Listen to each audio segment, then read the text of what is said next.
This is CBC Here and Now.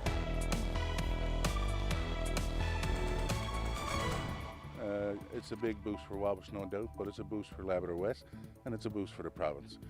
New life for an old mine. Wabash Mines will reopen this summer. Jobs for a couple of hundred people and hope for an area hit by an economic downturn.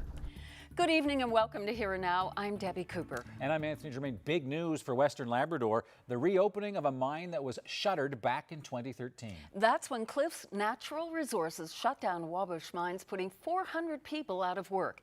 Now, amidst an improved market for iron ore and with a new company, Courtroom Resources announced the mine will reopen. Here Now's Jacob Barker was at today's announcement. Jacob. Yeah, well, when Cliffs did pull out of Wabash, it did create a lot of uncertainty here, and a lot of very bad things happened in the region. Housing prices fell, people left town, businesses pulled up and left or went out of business. So today's announcement really was good news for people here in Labrador. And that event started this afternoon with Graham Leto telling people, the last time that Wabash saw an announcement like this was in the 1960s under the premiership of Joey Smallwood. That's the last time they made the announcement in the Wabash Hotel. They were making it there again today. The mine is slated to reopen in June of next year. The company is looking to hire more than 250 people for direct jobs at the mine, and that's a step that's already in the works. Takora says it's going to extract 6 million tons of iron ore annually. The company says iron ore will feed markets in Asia and Europe, and that they already have a buyer. Cargill is going to buy their iron ore for the next 15 years. There was also questions that swirled around the quality of the ore that was in a mine that was once thought to be at the end of its life. And while the ore in the ground is shown to have a higher level of manganese, which is undesirable from a quality perspective, Takora says it's investing in equipment to flip the script on that story. It was definitely a day to celebrate for people there in Wabash, and here's what the mayor had to say about it. There's royalties coming from this mine also that'll go to the province, to as the Premier alluded to earlier. That goes back into schools, goes back in hospitals. The contribution that Labrador West has made here for the last 50 plus years, Wabash Mines and IOC, have been great. The monies that have come out of this region have, benefit this province a great deal. And now we're going to hopefully see the growth of Wabash Mines benefiting the community of Wabash and indeed Labrador West and the province. Now, the steel workers were also at today's announcement, and they were left with a bitter taste in their mouth after Cliffs pulled up and left town. But today they say that they're forming a new relationship with Takora, a positive relationship, and they're going to be onboarding a lot of people, over 250 workers at the site. And tonight there's a job fair happening here in Labrador City, just across the way, to start looking at getting those workers started. And that gets underway at 6:30. Reporting live for Here and Now in Labrador West, I'm Jacob Barker.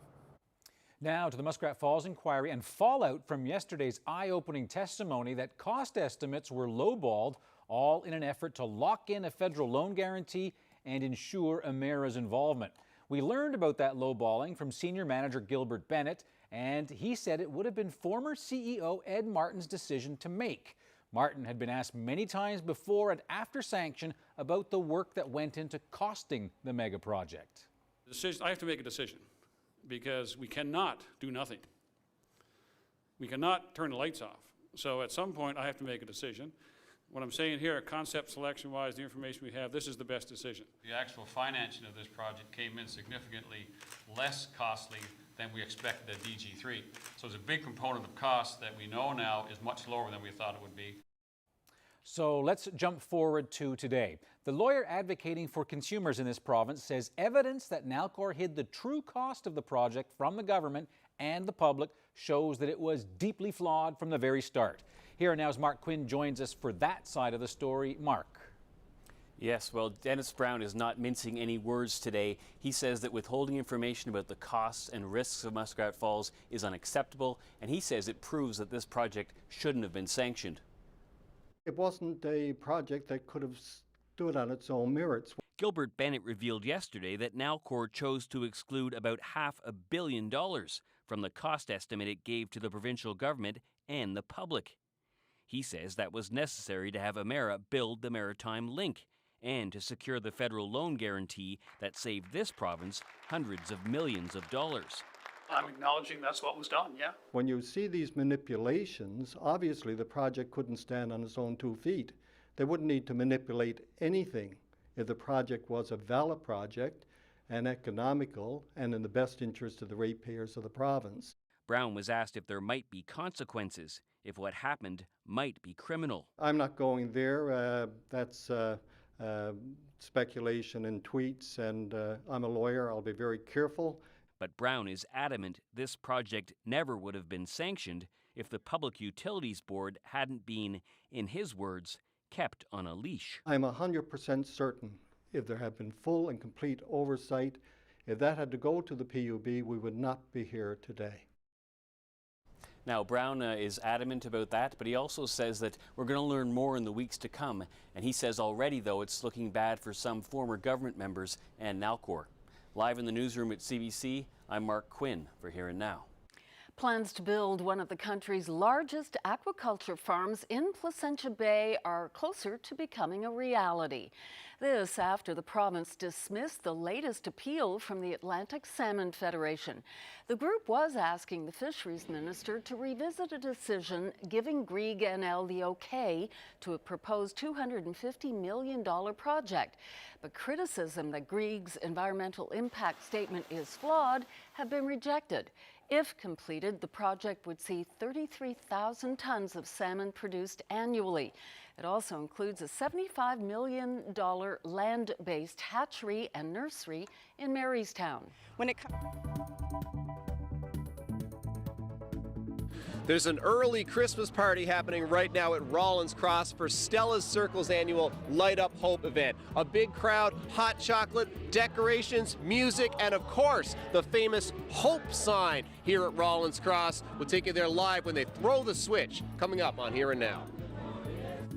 Not a bad evening in downtown St. John's. A little misty on Zach, but it looks kind of pleasant, actually. So, What's going to happen? Well, it's not too bad right now, but we are looking at a system that's going to move in as we head towards the next 24 to 36 hours.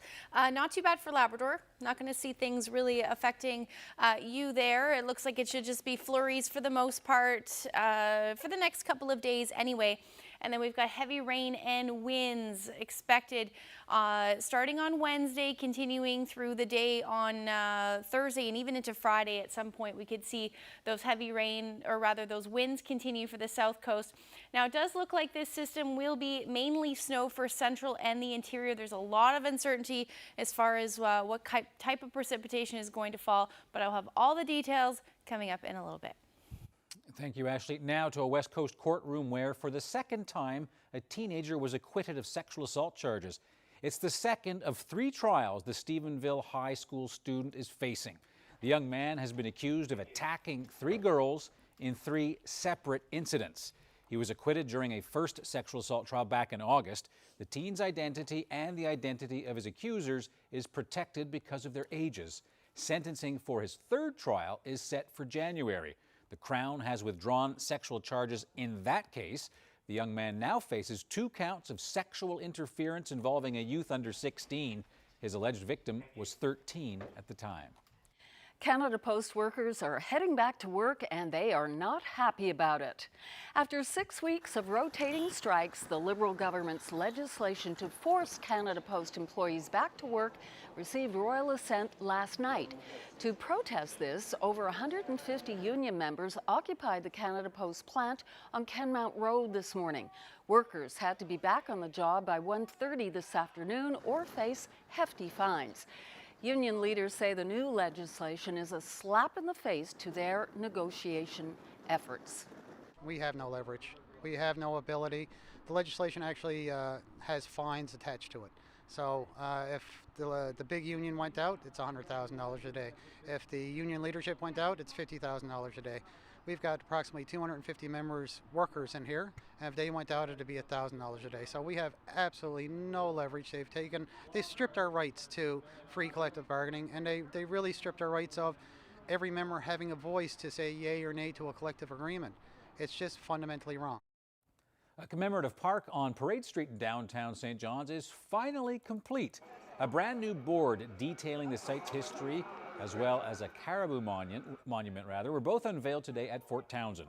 The park honors the original location of the Normal School, a teachers' college that was the precursor to Memorial University. The park also marks the school's relationship to the Royal Newfoundland Regiment. Organizer Bob LeMessurier says he hopes to one day see the site recognized at a national level. Really do want to emphasize just how historically important these grounds and that building behind us are. I mean, there's more history in this bit of ground that we're on right now than there is anywhere else in Newfoundland. When you think that that building, it should be a national, I say it now, a national historic site. I don't care what anybody else thinks. A national historic site, because it was the first post-secondary institution in the province. The retrial of accused murderer Stephen Neville is nearing the end. The defense began closing submissions this afternoon. 28-year-old Stephen Neville is accused of second-degree murder and attempted murder for fatally stabbing one man, 19-year-old Doug Flynn, and wounding another during a street fight in 2010. This is the second time Neville faced a jury on these charges. He was found guilty on both counts in 2013 and sentenced to life in prison. But 2 years later, the conviction was overturned by the Supreme Court of Canada after finding problems with the judge's instructions to the jury. Defense lawyer Bob Buckingham began his closing arguments in the afternoon. Arguments are expected to continue tomorrow. Well, right now there's a celebration happening at Rollins Cross in St. John's that's going to light up hope for the holidays. Stella's Circle is holding its annual Light Up Hope campaign, asking people to support the organization and switching on its very well-known hope sign. Here now, Zach Gowdy is there and joins us live once again. So Zach, set the scene there for us, would you? Oh, it's feeling like a fabulous party here at Rollins Cross, and it's really going to feel like Christmas when they light up the Stella's Circle Hope sign right there very soon, a very recognizable part of Christmas in this city. You're listening to the sounds of the Stella's Circle Inclusion Choir. There's a great crowd out here for this event, wanting to be part of the annual Light Up Hope event, and Stella's Circle CEO Lisa Brown joins me now. Lisa, congratulations on the great turnout this year. Thank you. It's a fabulous evening despite the weather. Tell me a little bit about the day. You guys have chosen November 27th for this event, and it's becoming a big part of the Christmas tradition for charities like Stella's Circle. Tell us about the significance of November 27th. Yeah, today is actually Giving Tuesday, and it started in 2012 in the U.S., and the idea was behind it is that you spend your money on Black Friday, Cyber Monday, but let's take a step back and remember the reason for this season coming up, and let's save some time or some money to help an organization that could really use it. So Giving Tuesday has really taken off, and this is our 4th year celebrating it. It's really lovely, and you guys have got a great event here, and there's going to be lighting of the sign very soon, lots of music and hot chocolate for the crowd, but you're also asking people to help out with the organization's work that happens throughout the year, to give a little bit, and I know you have a charity matching for people who can give today, is that right? Yeah, we're so fortunate that Blue Drop has agreed to match donations up to $5,000 today, and so people can go to our website, stellacircle.ca. You can even text a donation, 20222, text Light Up Hope. And we're also accepting donations here this evening. And it's not about giving a lot, it's about just thinking about, you know, let's help support people who need our support. Really wonderful. I know a lot of those people are here tonight, and it's so great to see this crowd. It really does feel like the first wonderful Christmas event of the season. Ms. Brown, thank you so much for your time tonight. Thank you very much. And there's still time for you to come down to Rollins Cross if you can get here. They're going to light up the sign at around 6:30, and we're going to be here live. Reporting live, I'm Zach Gowdy for Here and Now. I remember coming across some guys that had, you know, that thick Newfoundland accent, and I was like, wow, I love that. It just reminds me of home. It feels so good just to hear it. I love this town and I love the airport. They come from far and wide, but the snow doesn't bother these future pilots. No, in fact, it's why they landed in Gander. We'll head off to flight school.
And here is the weather. Here's the with weather me. now. So they seem like a fine crew of young people. They were so nice. I can't believe how weather savvy kids are, though. Like, Really? yeah, they really are. And especially that grade 5 unit, that's their weather unit.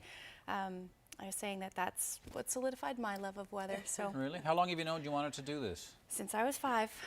5? Yeah, that's what I was telling the kids today. And I said, well, maybe I've inspired one of you to be a meteorologist, and hopefully they're watching. So Apparently they all wanted to know about tsunamis. tsunamis. Oh, I got to brush up on my tsunamis. Yeah, but yeah, I don't know. It was good. It was a good time. Good, And they all excellent. had lots and lots of questions. So. Super. But as far as the questions about the weather, what's going to happen over the next 24 hours, especially with this system that's moving in, it looks like we'll see those winds pick up tomorrow night for the most part. But taking a look at the temperatures right now, not too bad out there, just hovering around the 0 degree mark in St. John's. Earlier today reached about 2 degrees as the afternoon high, and then we've got similar temperatures right across the board up through Labrador, sitting at -9.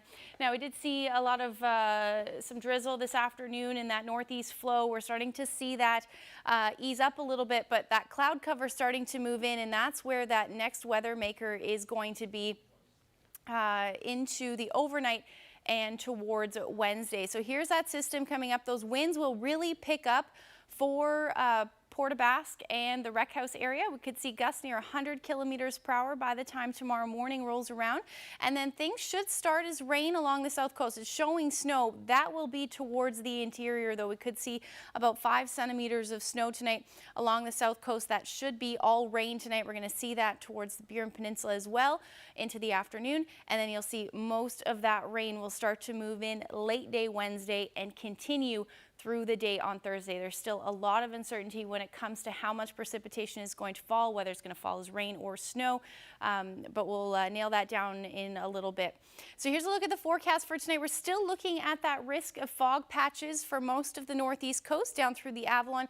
Temperatures sitting between 0 and 1 degree for St. John's, hovering down around -1, -2 through central. Still looking at that risk of freezing drizzle along with that chance of flurries as well, and then those windy conditions as I mentioned for Port aux Basques. Heading up towards Labrador, looks like we're just looking at flurries for the most part. Again, that potential for some freezing drizzle along the coast and towards Happy Valley Goose Bay.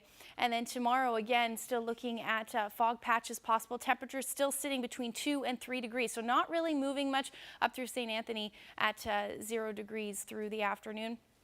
And then up through Labrador again, still looking at that chance of flurry, still unsettled, and then that risk of freezing drizzle, but not until the morning. So I mentioned those strong winds. Already have a number of wind warnings in place, that Wreck House wind warnings, and then all the way down through the south coast with gusts possible exceeding 120 kilometers per hour. So if we time that out, it looks like by the time tomorrow morning rolls around, that's when we'll see those strongest winds for the Wreck House area. Into the afternoon and early evening hours, we'll start to see stronger winds, certainly through the overnight though. By the time Thursday morning rolls around, anywhere between 100 and 120 kilometer per hour winds are expected, and they're going to continue for the most part through the day on Thursday, especially along the west coast.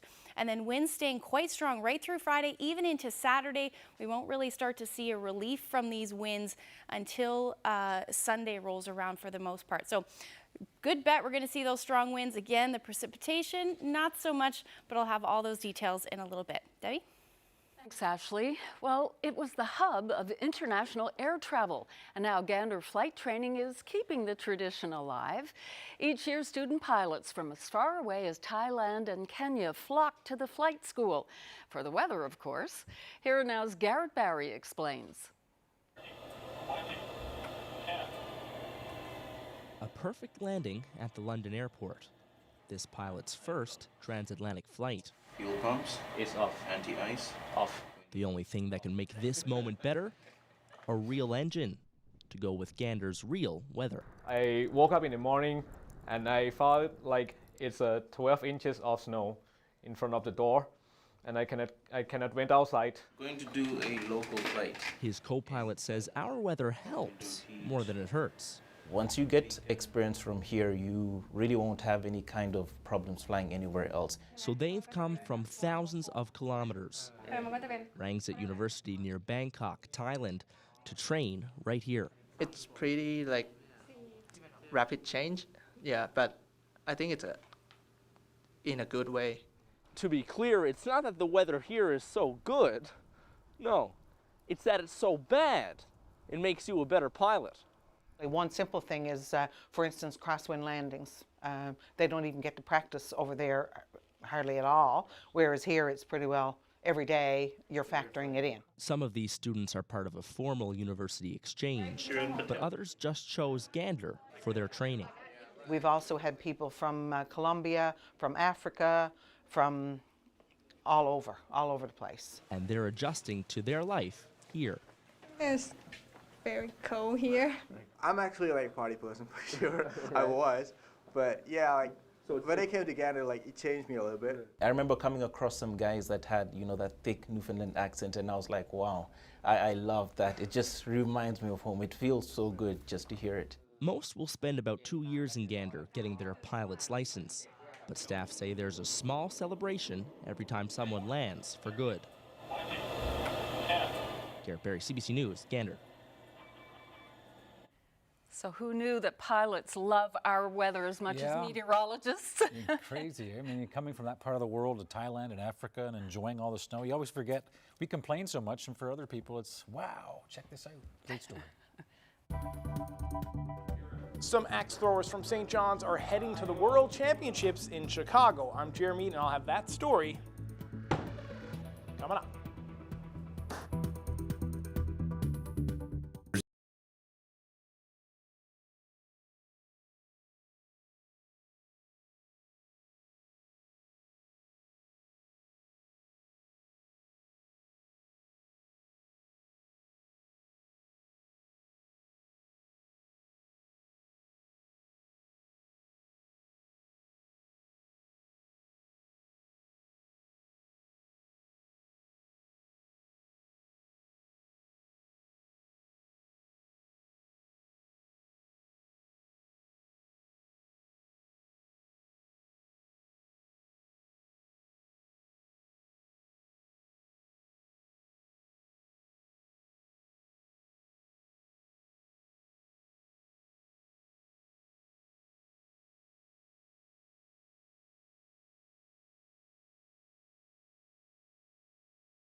The recent Sea Rose oil spill is a reminder that the risks in offshore oil activity can never be underestimated.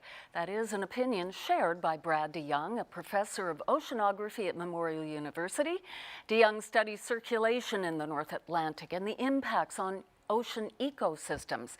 And Professor DeYoung joins me now. Thank you very much. Thank you, Debbie. Let's put this oil spill in some context. Where exactly was it away from us? How deep were they drilling? What are the implications of where they were and the depth of the drilling? So for for people's geography, this is at the edge of the continental shelf near the Hibernia site. So it's in relatively shallow water. For me, shallow is 100 meters. And the spill itself was relatively small in the historical sense. Not a small spill in a local sense for sure, but compared to some of the major ones like the Gulf of Alaska, the Gulf of Mexico a decade or so ago, this wasn't a huge spill. But what are the implications of that? As you say, not a huge spill, but what are the implications? Well, look, the first thing is that the fact that this was a spill at the surface is a somewhat good news story, because the winds were very strong, which for spreading the oil out is good, and the waves were very big, which means that the oil would be mixed into the surface of the ocean. And so while that doesn't sound altogether good, and it isn't if you're a bird 50 kilometers away, because the oil is going to move towards you, so that's not such a good thing. But mixing the oil up like that, just the way you mix your salad dressing in the evening with a whisk or something, is good because it brings the oil into contact with bacteria in the ocean, and these bacteria can actually break the oil down, which is what we need to have happen. So we're talking about a spill in relatively shallow water. We all know, of course, that the future offshore here is in deep water drilling. Bay du Nord is planned to go. What are the challenges when you are drilling at very deep levels?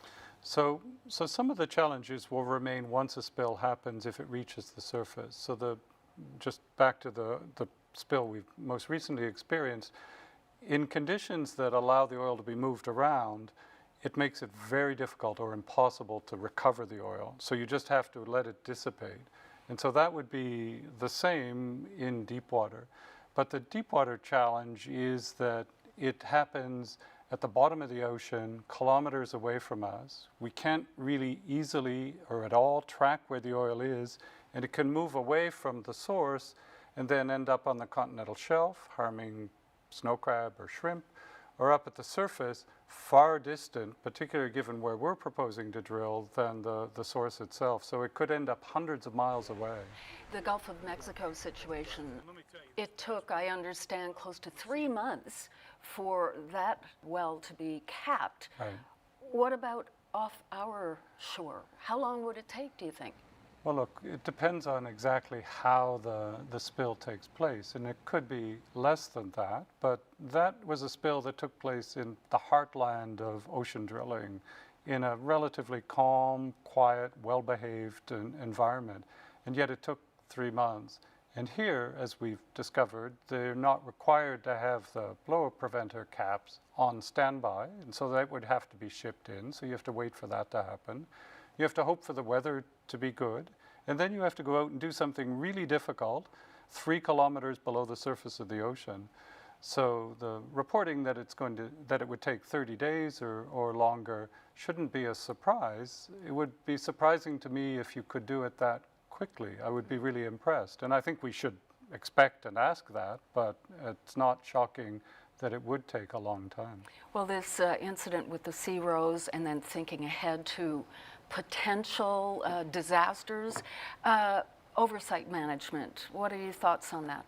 Well, look, I think our whole experience with Muskrat Falls should tell us to be better prepared when things are happening and not to learn the lessons years later. And so I think these lessons of the most recent spill, the little iceberg event of a year or so ago, suggest that we should look again at how we're managing our offshore activity, the role of government, the role of the independent agencies, whether they're really doing what we want them to, and whether all the regulations meet our expectations for safety, whether it is in fact appropriate or necessary to have this hardware on standby rather than wait many months or days for it to be shipped in. So I think these are lessons for us to learn from, and we should look at our approach and reconsider it. Brad DeYoung, thank you so much for joining us. Oh, thank you, Debbie.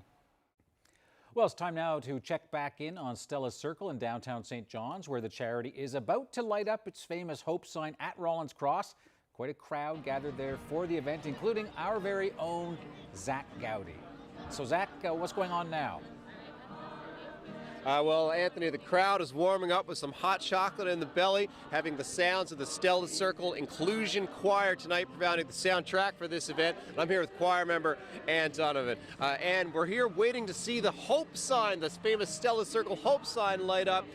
Person who's part of the choir has been helped out by Stella Circle along the way. What does it mean to you to see that sign light up at Christmas time? The sign, it means hope. It gives me something to look forward to, that there is a future, and it just brightens my day. What does it mean, for the people, again, that Stella Circle connects with? A lot of different parts of the community, certainly. But when you walk down Rollins Cross here in St. John's, you see that sign. It's as much a part of the Christmas scenery in the city, I think, as the tree at Confederation Building or the lights on the Parkway. Do you feel the same way? Yes, it's especially with the song that we're singing now. We wrote this with Amina Curran, and it's called "Be the Change," and it incorporates the hope into looking towards your future and becoming independent. And I know you're part of this choir. Tell me a little bit about some of the people that we know who are performing out there tonight. They come from all across Stella Circle. There's staff, volunteers, participants, and we come every Wednesday just for the sake of singing, not because we can sing, but because we want to sing. It's a really great thing to be part of, and I know it brings together so many of the different parts of the community that Stella Circle work with, say? Yes, it does. I became involved with Emmanuel House back in 2013, and about 3 years later I joined the choir, and I'm there ever since. That's wonderful. Well, I know that we're providing a great atmosphere here to the party tonight. They're just a few seconds away from lighting up the Hope sign. And everybody donate. Of course, that's why we're here today. It's a celebration. This great event is all connected. It's Giving Tuesday, and if you can contribute to Stella Circle today, those donations are being matched up to $5,000 by the Blue Drop Learning Corporation, also just down the street here in downtown St. John's. And Stella Circle helps so many people in so many ways, whether it's body wash or toothpaste, they help. So every dollar is gratefully accepted. Wonderful. Well, as the song counts down, I know we're going to see this here, what we all came to see. Here we go. 5, 4, 3, 2, 1. There it is, folks. Hope lit up for the Christmas season. And please, there's still time to give to Stella Circle. Those donations are being matched today, so find some hope if you can. That's right. You gonna dance with them, Zach? It's a great party here at Rollins Cross. That's right. Look at that. All right, that's fantastic. Yes, indeed, yeah. Thank you very much, Zach. It was great to be there. Well, after all the Black Friday, Cyber Monday, Giving Tuesday, not bad. A little bit of generosity. Now to this, on a much different note, losing your job may feel like the end of the world, but there is a way to survive it. This week on Here and Now, Al Antle of the Credit Counseling Services of Newfoundland and Labrador has some help. Tonight, how to talk to the bank and how to pay your debts. Okay, it's been 5 weeks. You've got your list done and you're ready to move forward. One of the key pieces when it comes to surviving a financial crisis and keeping your creditors cooperating with you is to treat them all with respect and all with the same information. So if in fact you are in a position to pay a half a payment, you shouldn't give all your money to one creditor. You need to divide your money equally among your creditors so that there's no preference. What do you have that you can dispose of and thereby create cash? If you dispose of an item, you need to understand that if that item was owned by a bank, a finance company, or some other financing organization, the money for the sale goes to them. That's especially so if they've placed a registered lien. Do not treat it as cash. Do not treat it as cash. Do not treat it as cash. Treat it as found money and spread it among your creditors. You might want to consider, if you don't have a lien on your Toyota Yaris and you have some small debt, you might want to consider taking that out, not because it's the cheapest form of money you have, but it's one less piece of grief. So if you've got a $700 balance, you might want to take that out, if in fact you have enough money to pay everybody else an equal amount. and we'll talk to you again about what to do as you move forward.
Welcome back to Here and Now. Another remarkable day at the Muskrat Falls inquiry, with this province's consumer advocate saying that manipulation of cost estimates is proof the project never should have been approved. Dennis Brown reacting to testimony from Nalcor Vice President Gilbert Bennett, who said cost estimates were deliberately lowered to keep the mega project moving. Quite the revelations, and it is only Tuesday. Joining me now to discuss the significance of these developments are NDP MHA Lorraine Michael and Ed Hollett, Policy Analyst with the Atlantic Institute for Market Studies. Welcome both to Here and Now. Thank you. So Lorraine Michael, let me start with you. What do you make of the consumer advocate's remarks? Well, I guess the consumer advocate is right on. I mean, what I make of the comments from Gil Bennett yesterday is, I'd like to say I'm surprised, and in some sense I am, at how serious that is what he said, which Dennis Brown has picked up on. But I'm also extremely disappointed, because one of the things we kept asking for throughout the debates was to show that the project was economically viable. Mm-hmm. I insisted on it, I kept asking for it, and to find out that deliberately, not only did they just not give us proof that it wasn't economically viable, to deliberately keep information from the people of this province is just unacceptable. Obviously, Mr. Brown is pivoting off to what Mr. Bennett had to say. Ed Hollett, what's your take of these developments? I mean, we'll start with the consumer advocate and we'll work our way back to Mr. Bennett's testimony. I think Dennis is speaking something, I know Dennis well, I agree with Dennis wholeheartedly, and it's something that many of us who've been critical of this project from the beginning have always said. If everybody knew from the beginning all the details, it would never have gotten off the ground. Right. Your sense, though, I mean, it's hardly an epiphany for Mr. Brown, right? He's been a critic, but he came out very strong today to speak. A manipulation. It's a fairly serious accusation. Yes. But it is manipulation, and I mean, I'm very glad that Dennis is not holding back and that he is saying exactly what it is, because I think people have been sort of hogtied in some ways for a long time, thinking things that they weren't saying. Well, now there's no reason for holding back. We have the proof. Now, as you know, we in the media are sometimes accused of oversimplifying things. Mr. Hollett has certainly taken aim at us online for that. The smoking gun is something the media dreams about. Is Gil Bennett's testimony yesterday that things were deliberately lowballed in order to get a loan guarantee and to make sure that Emera and Nova Scotia were part of, is this a smoking gun? it's an admission of what many had suspected. But I think if you want to look at the standpoint of manipulation, I think Dennis is absolutely right to use that word.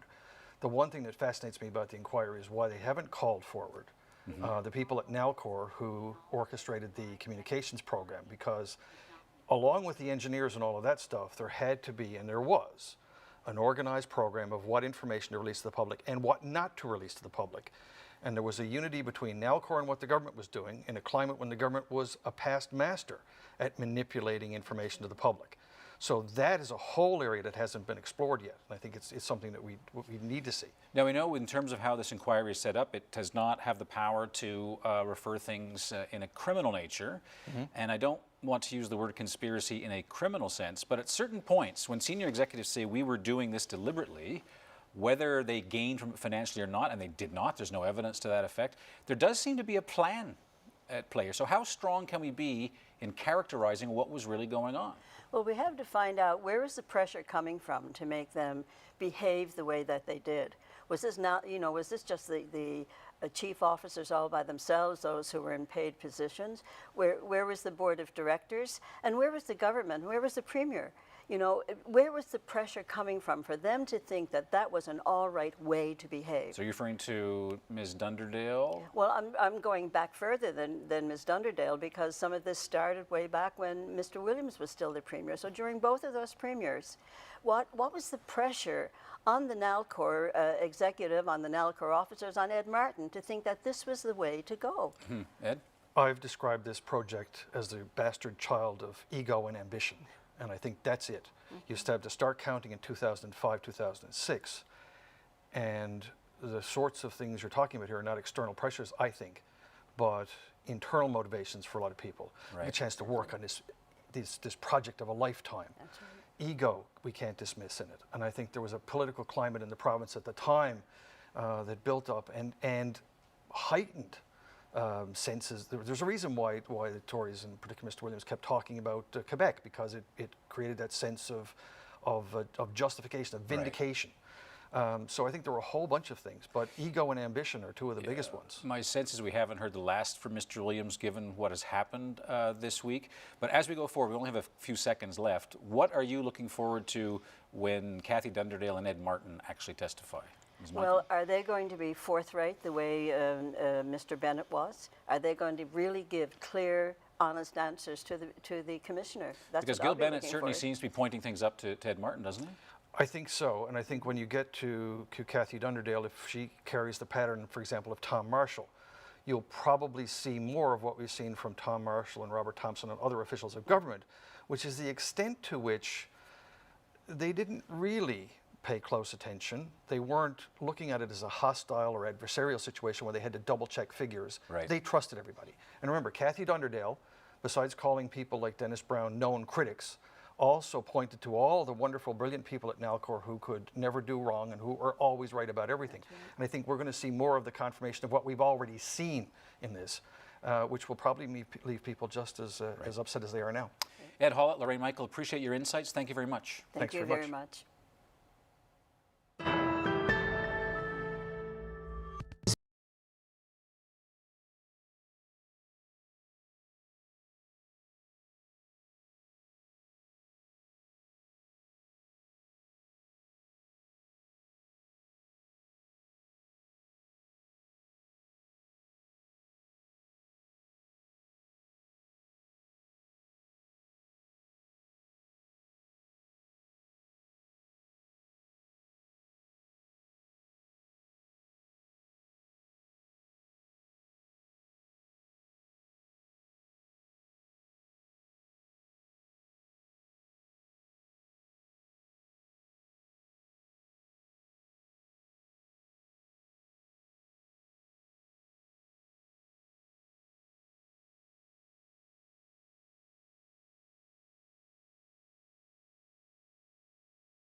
Welcome back, everyone. And Ashley's talking off camera about all this precipitation we're going to get. It doesn't seem very wintry. I guess Labrador is getting all that, but we're getting all rain, hey? Yeah, I'm not going to touch the snowfall forecast today because that is really going to change. I'm sure it will tomorrow. We'll take a look at what rainfall is expected. At least through tonight, we're going to see a couple of millimeters down around the south coast, and then most of that rainfall will fall as we head through the day tomorrow. You can see Burin Peninsula and the Southern Avalon is where it looks like the most rainfall will be.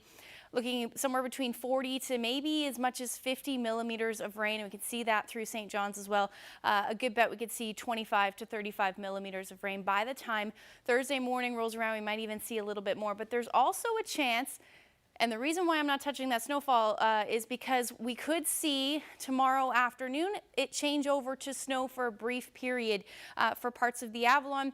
And even the Burin could see that as well. As that snow continues to track a little bit further north, the strongest snow, or rather the heaviest snowfall amounts, will happen overnight Wednesday into Thursday for most of central and the interior. Again, along the south coast, that should all stay as rain, and we'll see that heaviest rainfall fall for the Avalon. That'll move out, but we'll still see in behind that, we'll still see that lingering snowfall right through Thursday, through the northern peninsula and parts of central, and then continuing into the overnight periods as well. So if you take a look at that forecast, temperatures going to climb quite significantly on Thursday. Well, not quite significantly, but a couple more degrees. For this time of year, about 5 degrees for the Avalon, same for the Burin Peninsula. Otherwise, somewhere between 1 and 3 degrees through the day. Again, either rain or snow for parts of central. Up through Labrador, this will all stay as snow, not being affected by this system at all, just looking at flurries into the afternoon on Thursday, but again, staying quite windy. So here's a look at Thursday overnight. We're going to continue to see that snow through parts of central, rain for the most part for the Avalon and eastern Newfoundland. That'll move a little bit further. Now into Friday evening, we could see things change back over to snow again, and then continuing even more so through the day on Saturday. Sunday afternoon looks like that's when we'll start to see things clear out as that system continues to track further offshore. So here's a look at the 5-day forecast. Those windy conditions continuing right through Friday. For the most part, we're going to see either rain or snow late day Saturday, and then Sunday quite nice. Temperature dropping though down to about -1. Definitely the best day of the weekend. Heading towards central portions of the island. We're going to see those windy conditions on Thursday. Friday just looks like flurries, but still looking at adding at that accumulation. Saturday and Sunday look nice, but those temperatures are going to drop down to the minus single digits. Same thing for western Newfoundland, down to hovering around the 0 degree mark through the weekend, and then up through Labrador. Chance of some freezing drizzle towards the early morning hours tomorrow. Chance of flurries on Thursday, clearing out nicely for the rest of the weekend. -11 as your overnight low on Sunday. And then for western Labrador, that chance of flurries continuing right through Thursday, Friday, and Saturday look beautiful. And then late day on Sunday, we'll see a return of that chance of flurries. So when I come back, I'll have your weather photo. Debbie? Thanks, Ashley. Well, the Scully mine in Wabush is back from the dead, and of course, that's very good news for workers. The announcement came this morning. 260 new jobs are expected to be created when the mine comes back online next summer. This after 400 people were put out of work in 2013 when the mine's previous owners announced it was closing. People in the area are excited to see the region bounce back. In June 1965, that people gathered in this room and outside to officially open Wabush Mines. The manganese content was a hurdle and an impediment before. We're turning that into an advantage. The work starts today. The hiring process starts today. The next step in the way forward for Wabush starts today. Well, one of the people excited about this is Wabush Mayor Ron Barron. He spoke with our Jacob Barker earlier today. What does this mean for the community of Wabush? Well, it's the life breathed back into our community again. You're looking at 260 plus jobs from what they're saying that are going to come from this operation opening up, and plus all the spin-off jobs. So that's a big influx of money that's going to happen over the next number of years with wages and that's coming back and to be spent in our communities again. to see that site kind of come back, does that really give a new energy to the town here? Well, the first day that there was steam coming out of the plant in there, I mean, it was all the buzz, you know, social media and everything that, oh, look, smoke. So where there's smoke, there's fire. And, you know, people were getting excited that, you know, this operation was starting to breathe a bit of life. And that's going to happen now with the announcement today that the commitment is there with some investment to open the plant and have it up and running by June, hopefully. There were questions about the quality of the ore in the ground. It's something that was addressed there in the room today. How would you address that? There were a lot of things at play at that time. There were different people looking at it.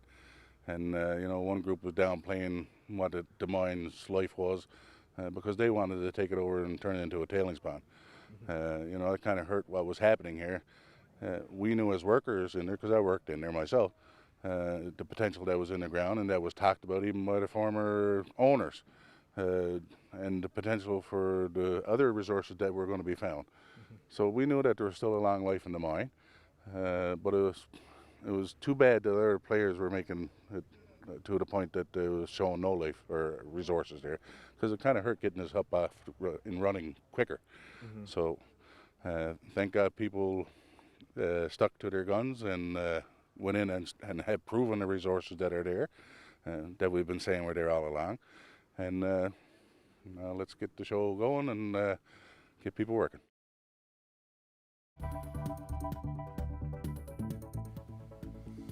Does this photo, nothing? Gorgeous shot there. I thought I would give it away right away. Really? Yeah, but maybe not. All right. We'll ponder. Okay, you figure that out. I'll tell you where this one's coming up in a little bit.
All right, so we're gonna go right to the picture? Why not?